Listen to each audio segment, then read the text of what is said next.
Hello students, welcome to StudyIQ. In this session, we are going to continue our discussion on sociology. So we have started off discussing the questions from the previous years. Okay, so here in this session, I'm going to discuss a question from Merton. So the question that we are going to take up here is actually manifest and latent function. Okay, so manifest and latent function. Now before that, if you are watching this channel for the first time, please consider subscribing the channel, and also this is my Instagram ID. If you have any doubt related to any topics that I have covered so far, you can get in touch with me over there. And this is my Telegram channel, Zia Safir. My name is Safir, so you can get all my videos over there. Not only sociology, economy is there, history is there, ethics, post-independence, quantitative aptitude. All these videos are available from GS side. Okay, all the videos that I have done in StudyIQ is available over there, so you'll get all the videos over there. So let's get started with manifest and latent function. So we have already covered this discussion as part of Merton's discussion. So here we are continuing with the discussion on the questions. Okay, so how you're going to attempt this question? So first you will talk about Merton. So this is actually a 10 marker. So this is a 10 marker series. So if this is 10 marker, maximum you need to write is actually 150 to 170 words. Otherwise, see, there are a lot of content for you to write, but if you keep on writing that, you have even 300 words to write for manifest and latent function. You can write a lot of examples that we have discussed from the theory of anomie, corruption, different cases you can talk. But the problem is you have to compromise on some other question. So it is always better that you stick to 150 to 170 words for 10 markers. And I've always told you that you have to attempt the 10 markers first, so that you will get a lot of advantage. There are 13 10 markers, so attempt all the 13 10 markers, 5 from part 1, part A, 5 from part B, and from the 3 choices that you're going to take from there also, take the 10 markers and finish it off. Okay, and score 70 to 80% in the 10 markers, and whatever possible you do it in the 20 marker. So take 100 minutes for the 10 marker, and 70 to 80% if you can get, that will range from 91 to 104 marks. Okay, and if you're targeting 160 to 170 in paper 1, the other paper, in the rest of the 80 minutes you have 120 marks, and from that it is easy for you to score 50%, so that you can get around 160 plus marks so easily. And if you can score 140 to 150 in the paper 2, you will be crossing the 300 mark, 320 mark you can cross easily. So always try to go with this strategy. The first first 100 minutes you go for 10 markers. You might have seen different other people talking differently. 20 markers, the big questions you have to attempt first, and then when the balance times you can attend the 10 markers. But you try in one of your test series attempt this strategy, and you will see the difference in mark that you're getting. Okay, so let's get started with manifest and latent function. So you start with Merton. Okay, now you will say Merton, after studying all the thinkers that has been done so far, especially the functionalist, he introduced his own ideas, and that is what actually we understand as neo-functionalism. So Merton is considered as the father of neo-functionalism. So he introduced different new concepts in functionalism, which was never seen in functionalism, which was never even imagined in functionalism. For example, he introduced dysfunctions in functionalism. Okay, so that is actually from Marx. We have discussed about dysfunctions or the conflict aspects in the Marxian understanding only. We never talked about that in functionalism. So he consolidated all the functional understanding that has been done so far. So when we discussed about Parson, I have told you Parson have taken functionalism to its logical conclusion. Then Merton came. Merton was a student of Parson. We have discussed all this, and Merton introduced new concepts. So what are the concepts that he introduced? If you see, he consolidated all the thinkers right from Comte. So right from Auguste Comte. Comte was talking about consensus, right? So his functional approach is based on consensus. Then we discussed about Herbert Spencer. It is based on organismic analogy or organismic functionalism. Then we have talked about Emile Durkheim. His approach is basically causal functional approach. So we can say he gave the foundation, or he formalized the structural functional perspective, and he gave the structural functional theories. through his causal functional explanation. So we can say Durkheim's approach is causal functionalism. Then came Parson. We have seen the analytical master analytical framework, or the generalized theory, or the grand theory in terms of AGIL model. So we can say Parson's approach is actually analytical functionalism. So consensus, organismic functionalism, causal functionalism, analytical functionalism. We have also talked about Radcliffe Brown's concept of anthropological functionalism, and then we have also discussed about Malinowski's concept of individual or psychological functionalism. So these are the concepts of functionalism that has been discussed so far, and Merton introduced new elements like dysfunctions. Okay, so something which was introduced for the first time in functionalism. Till now in functional approach, you never tried to identify dysfunction. Merton argued that it is not necessary that all the constituents of a system is necessarily fulfilling certain functions or trying for the integrity or the integration of the system. There can be some disintegrating influence also, and the context has to be identified. So you have to identify the dysfunction also.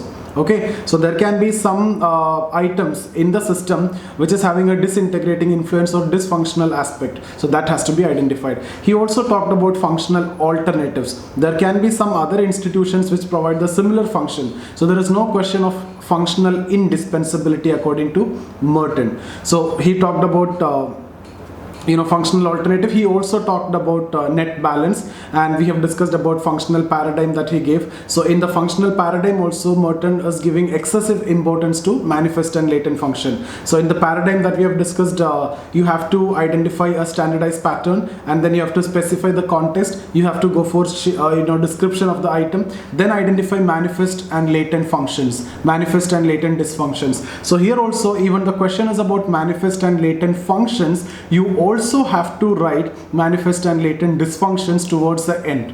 Okay, so what is manifest function? Now we will move towards manifest function. Manifest function, you all know, it is the functions, or it is the outcome which is perceived by the actor or the intended by the actor. So actor's intended outcome. So we can say simply intended outcome. That is what manifest function. So when I am doing this action, I am expecting something, right? So there is an intended outcome for this action. This teaching, there is an intended outcome that you all will pass the exam. So that is intended outcome. Okay, similarly, when you are attending this class, there is an intended outcome for that. That means you are thinking that you will be scoring so high in sociology and you will pass the exam. So that is the intended outcome. That is the intended outcome of the actor. But there can be some unintended consequences. For example, when you are studying sociology, what is that unintended advantage or function that you are going to get? It may not be you, the society going to get once you crack the exam. After that, you may be in a position to serve the society better if you have a very good sociological knowledge, because you will be more sensitive towards various social problems. You will see inequality in a more practical way, violence against women in a more practical way, rather than the other way. A student who is opting for mathematics will think entirely different understanding will have. Even before you study sociology or before you attended my lectures, at least the stratification chapter and all we have uploaded in YouTube, right? If not the complete lectures. So if you have attended that stratification lectures and all, you might have already understood how inequality is studied differently by sociologists. So you might also have acquired that knowledge, and you also might have started seeing inequality in a different dimension than what you have seen till now. Right, so inequality, poverty, all these I have given you an entirely different understanding, entirely different perspective. Okay, so what do you mean by manifest function? Manifest functions are now if I'm using the technical word, these are the subjective predispositions of the actor. It is nothing but intended outcome of the actor. So it is nothing but the meanings attached by the actor to his action. Now where have you studied the meanings attached by the actor to his action? We have studied this concept when we discussed about Weber. Weber's scope of sociology is to study the meanings attached by the actor to his action. So intended outcome means what? It is the meanings attached by the actor to the action. What is the meaning that you attach to the action that you're doing now? What is the meaning that I am attaching to the action that I am doing now? This is very easy. Intended outcome, to study that there is not a big problem. You just need to study the meaning attached by the actor. So from the point of view of methodology, there is an element of non-positivism you can see in manifest functions. Why non-positivism? Because you are trying to identify the meanings established by the actor. or meanings attached by the actor. And meanings attached by the actor means it is non-positivist aspect. This is discussed by Weber. So if you need to know the intended outcome, that is what the cause and effect relationship, right? You have to study the meaning. So intended outcome will be actor's meaning. What is the meaning that I am attaching to the action? That will be the outcome, obviously. That is a cause and effect relation. So from the point of view of methodology, manifest function belong to non-positivism. Latent function, what is that? That is for society, the impact on society. Okay, that would be like approach towards Durkheim. So technical words, if I'm using, or manifest functions are the subjective predispositions of the actor, actor's intended meaning.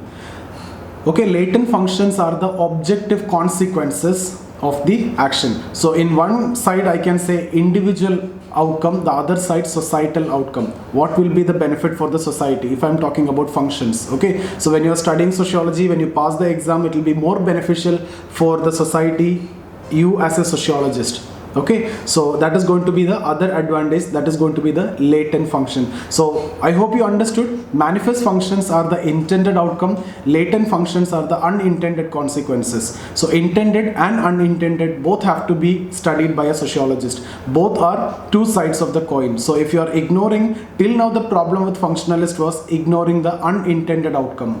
Okay, even though Parson is talking about latency and latent aspect, but he is not giving too much stress on identifying the unintended aspects. Okay, so here not only function, and Merton also argues for studying dysfunction. I've already told that in the beginning. So you also have to identify manifest and latent dysfunction. Now here I want to tell you one thing. Many students are asking me, I've seen many students are taking test series with me, around 300-400 people are writing the test series. I don't even know the number. Okay, so most of the students asking this question to me always, or the problem that they're actually facing, what do you mean by the sociological perspective? How you write a general question in a sociological perspective? Simply sex ratio is asked, or simply violence against women is asked. How can we bring that in a sociological perspective? You can simply use the concept of Parson.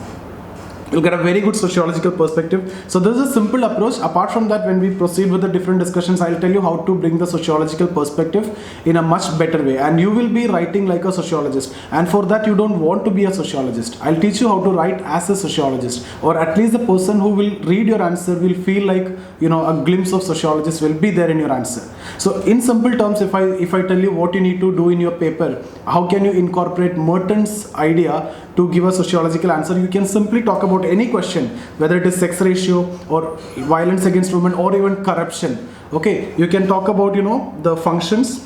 So if you need to give that sociological perspective, what you can simply do is you can talk about this two, function and dysfunction. So whatever phenomena, even for corruption also there are certain functions, right? So some people are getting benefit, that is why it is there. So you should be in a position to identify the function. So when we discuss about inequality, we are identifying the function of inequality because it is serving some purpose. That's why inequality is existing. So something existing in society automatically means it is functional, at least for some people. So inequality is functional, certain rate of crime is functional. In that context, corruption is functional, at least for those people who are part of it, right? So for example, when we discuss about corruption, there are two types of corruption, right? This has to be discussed in ethics paper only, not here. Collusive corruption and coercive corruption. Two types of corruptions are there. Collusive means two people join together and they are ready to do it. Okay, for example, A and B have some issue. C is the police officer, so A bribed the police officer.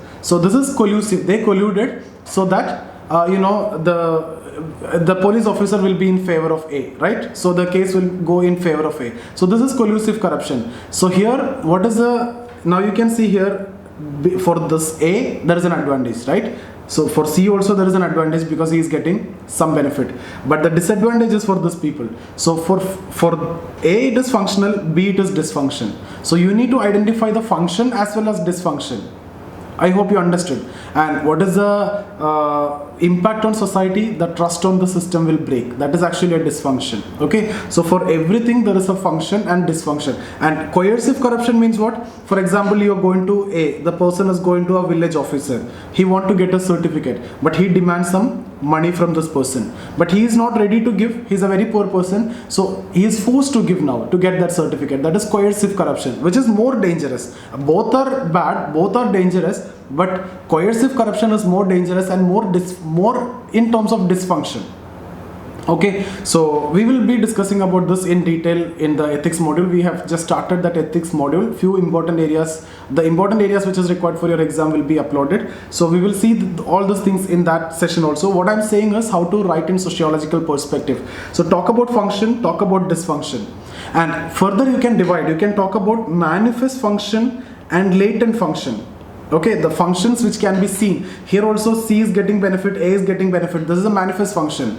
Latent function, their family is also getting benefit, right? So it is open to you.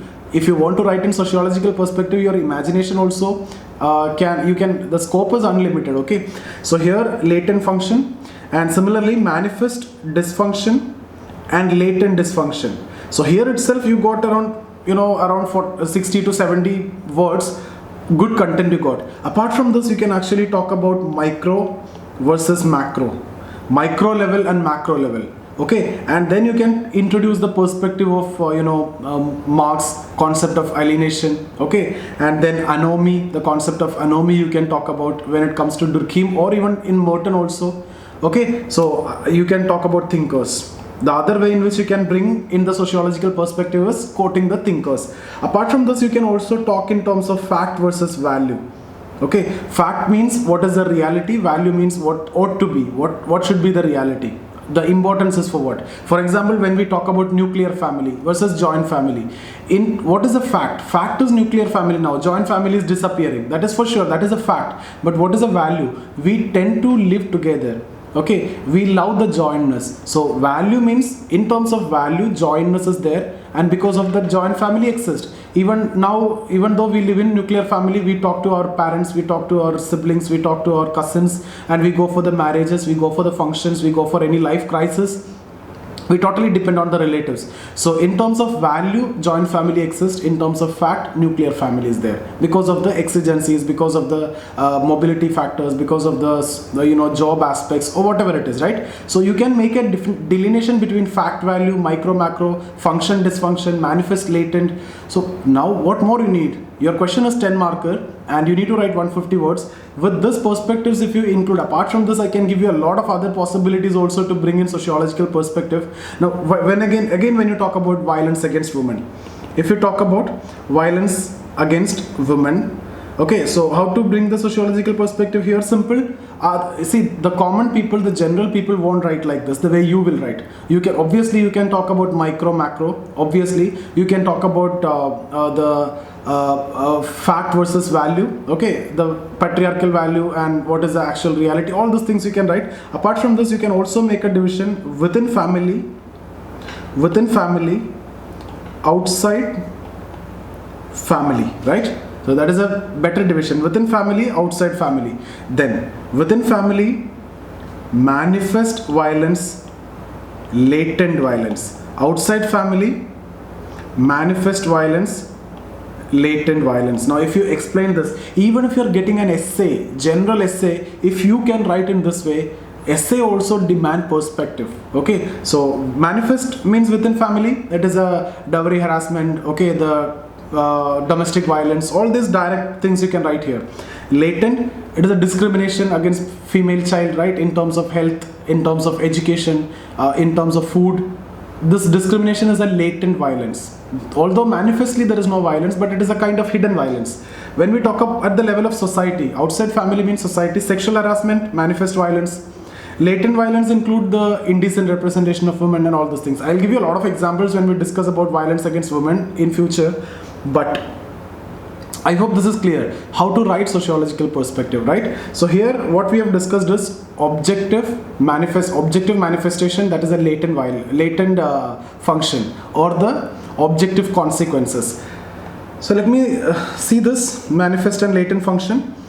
Manifest function are understood in terms of actors' intended meanings. Okay, these are subjective predispositions of the actor.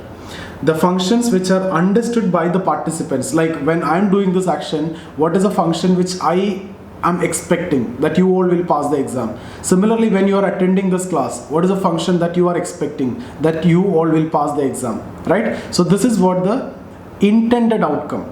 Okay, so the purpose or the context of conformity is seen through the actor's eyes. So it's a psychological dimension of understanding the function of any item. From the point of view of methodology, manifest function introduce an element of non-positivism. This is very important. Okay, when it comes to latent functions, these are hidden and not perceived by the actor. The investigator attempt to understand the hidden function, what Merton refers to as unintended consequences. These are objective consequences to be understood in terms of objective manifestations in the society.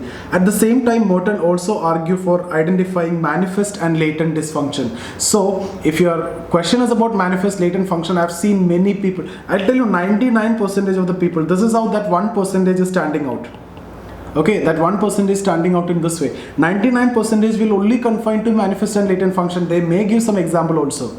Manifest and latent dysfunction, they are not talking. Without that, the answer is not going to be complete. Because Merton himself told or asked to identify the dysfunctions also in his approach of functionalism, the neo-functional concept.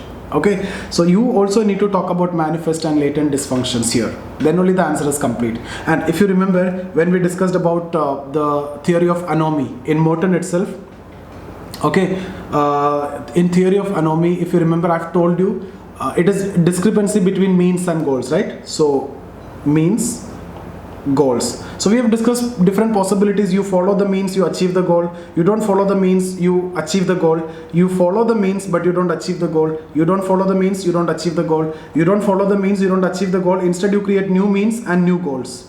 So we have discussed about these different situations. I'm not naming this like this is innovator, this is a ritualist, this is retreatist, like that. Okay.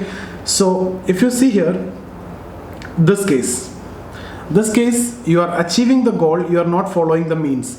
And in that, if you remember, I have given you two examples. One example is the case of robber who want to become rich. That is the goal. He achieved that, but for that he go for robbery. That means is not correct. Second example I gave you is the case of a scientist. So for new developments, that means he is achieving the goal. He is going through different means, which may not be the acceptable means. So scientist is coming under innovator category, but according to Merton, although manifestly he is a conformist, but structurally he is a deviant. Okay, so it is a hidden aspect, it is a latent aspect. I hope you understood. Similarly, when we talk about this case, this is a ritualist case, right? Ritualist. I've told you about teacher. A teacher who's teaching. Teacher is teaching super good, very good flow, very good English, and everything is good. But one-sided teaching, he is not able to understand whether the students are able to grasp what all things that the teacher is talking, right? So he mechanically keep on teaching. That is what ritualist. So he is teaching the very good content, very good English, very good language, everything is good, but students are not able to understand anything. So he thinks that he is a conformist, but structurally he is deviant. That is a hidden aspect. Similarly, a bureaucrat who is excessively following the rule book. He follow the rule, he come at 9 o'clock, he go at 5 o'clock, he strictly follow the rules. But the problem is he never achieved the goal. So even a bureaucrat who manifestly look like a conformist, he is actually a deviant structurally. That means hidden aspect. If you consider latent aspect, he is a deviant. So these are examples which you can write from his theory of anomy itself. Apart from that, from reference group you can write and n number of examples that we discussed from Merton. Apart from that, other thinkers also we have seen. Okay, so you talk about what is manifest function, what is manifest dysfunction, latent function, latent dysfunction. Give examples. You can talk about the corruption which I have given you, or violence against women you can write, okay, or this theory of anomy you can write. Anything you can write as example. So I hope you understood the session. If you have any doubt, you can get in touch with me here. This is my Instagram ID. You can join the Telegram channel. You will get all my videos over there. If you wish to write a test series with me or any answer writing program with me, a formal answer writing program or formal classes, the live classes or complete online classes or whatever it is, you can get in touch with me here. This is my number 9790-892-697. Only for classes or test series or any formal program. Apart from that, if you need the videos which are uploaded in YouTube, you will get everything in the Telegram channel. Just join the Telegram channel. Otherwise, you can ping me, you can message me, Telegram me, you can call me in case if you wish to join any test series or any program. Okay, so this is my Instagram ID. You can contact me over there also. So see you guys. Thank you.